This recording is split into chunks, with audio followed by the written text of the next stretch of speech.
decided to do a video tutorial instead of just pictures. I think it'll be a lot easier for you to understand how my hands are moving. So this is the type of bow that we're going to be making. It's just a regular boutique bow.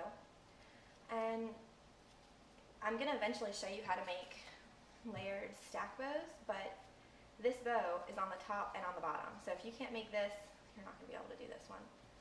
So what we're going to do first is I'm going to show you everything you need to make this bow. You're going to need a lighter to seal the ends, scissors, your ribbon choice, and I chose 1.5 inches. It's just a lot easier to maneuver. You also need 3/8 ribbon to tie the knots. You need a glue stick and a glue gun. You'll need thread and a needle, and you'll also need a pen. So what you're going to do first is let me show you the measurements. I decided to make a chart because nowhere else I had found a chart. So I made these up on my own. This is how I measure my ribbons.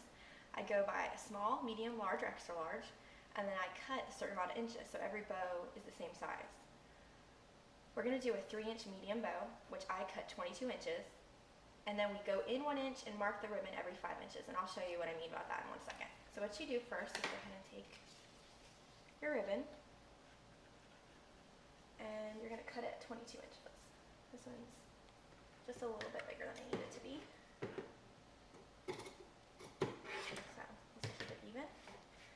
Then I'm going to take the pen and I'm going to mark it in, like I said, 1 inch. Go in 1 inch. I just slide it over, and now I'm going to make it a mark every 5 inches. So mark on the 5, mark on the 5, mark on the other 5, and down here. And now you'll see that the end is in 1 inch, so it makes it perfect. 1 inch in, 1 inch in, we mark every 5 inches. Then what I do is I just turn it, doesn't matter which way, and I cut my ribbons at an angle.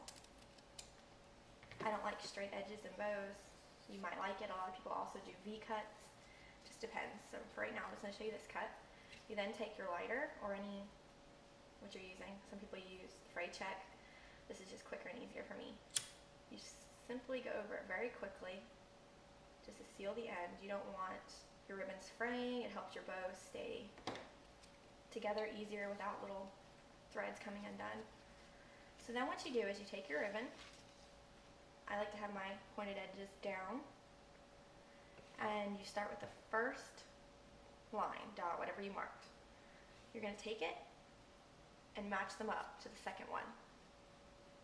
Now you'll see I just curved around and curved up. I like it pointing at an angle. Some people do it straight. That doesn't make a good loop. You need to have it at an angle. Then you take your next dot, you're going to match it up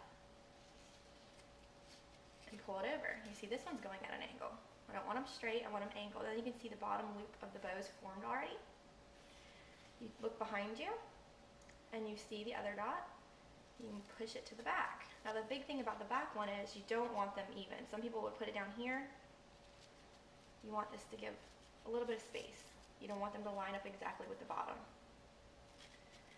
Then I take my last dot and I put it down. And you'll see I like to make them form, looks like they go together. It keeps the loops even. So there you go. Then you take your needle and thread. I come up through the back, just in the center, and pull it right up. Pull it through. I like to sew my bows. A lot of people use different things. I think this is just the easiest for me. And I pull it over the top, and I come down the bottom. What I do first is I crinkle the top before I wrap it all up. I bend it in backwards and point it down, try to just squish it in there. And then I'll come up finally, and I squish the middle in, put the box down, and then I wrap it a few times. After I wrap it a few times, I just come up the back, make a little loop, and tie and knock the bow off. Now some people, like I said, use other things like floral wire, stuff like that to get their bows to stay. I just like sewing mine better. So what you do is just knot your thread so you don't lose it. And now you have a bow. Now what some people do is just use one simple bow. I'll show you how to knot it in a second. Or we can stack them. As you can see, this is a stacked bow. I made this one earlier, and this one you could stack, and there you go. If you knotted it, you have 2-layer bow. So if you do the different sizes, this is a 2-inch, this is a 3-inch. All right, now to make a knot for this, what I do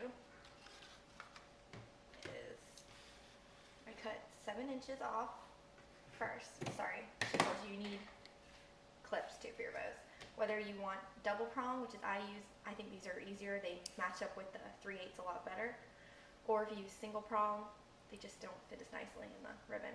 I like to cover all my ribbon ends. Some people just put on their prongs, their double clips, and I just don't like that. So now we're gonna take our glue gun.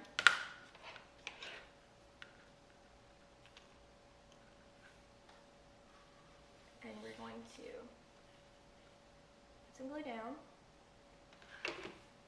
And I just stick my clip on it.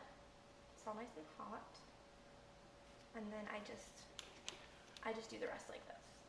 One long line. Some people do it a little bit at a time. But it's pretty easy. Just open it up and then stick it in. And what you have to do is you have to cut 7 inches, and look, that matches it perfect. 7 inches fits double prong clips very easily. Then what I do is I cut another about 5 inches off. Doesn't really matter. Just guess, estimate. And I tie a knot. Just like that. Now I take a dot of glue, put it in the center of my bow. And put my knot in the center. So now you have that hot glued. Sometimes you'll have glue edges, strings coming off. Pull those off. You don't want nobody to see that. I then take the back straight edge of my double prong clip and I glue that to the back of my bow. Then I like to measure just so I can see how much I need. I fold over my ribbon, I cut off the excess because I'm going to seal it under here.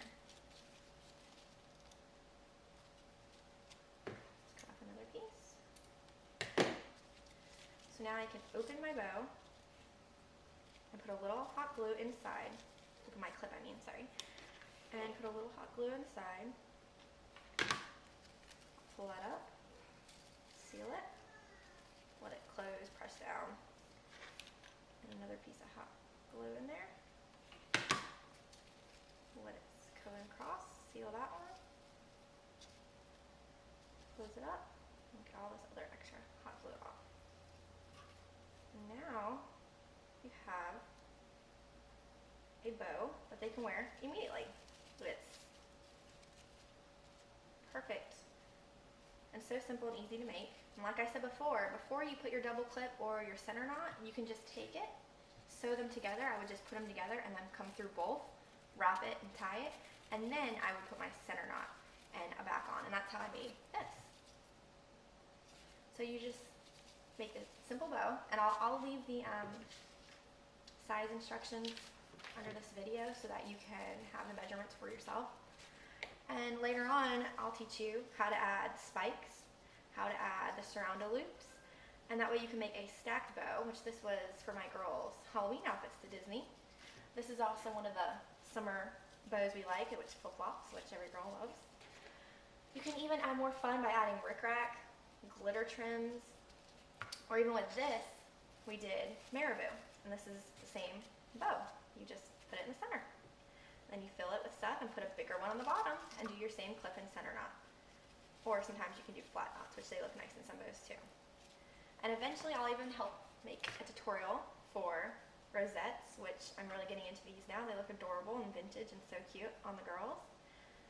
So thank you so much for watching my tutorial. If you have any questions, just please let me know and I'll help you as much as I can. Thank you.